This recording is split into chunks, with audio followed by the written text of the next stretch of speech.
Hello বন্ধুরা, কেমন আছো সবাই? আশা করি সবাই খুব ভালো আছো, আর আমিও খুব ভালো আছি। আর সকালবেলা দেখো বাজার থেকে মাছ নিয়ে এসছে, মাছ রান্না হবে, মাছ হবে আর শাক হবে।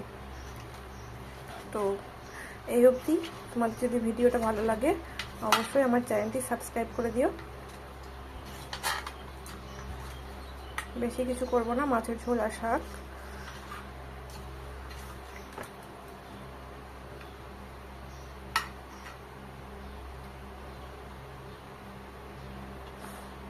চলো, তেলটা গরম হয়ে গেছে, এবার আমি মাছগুলো দিয়ে দিই।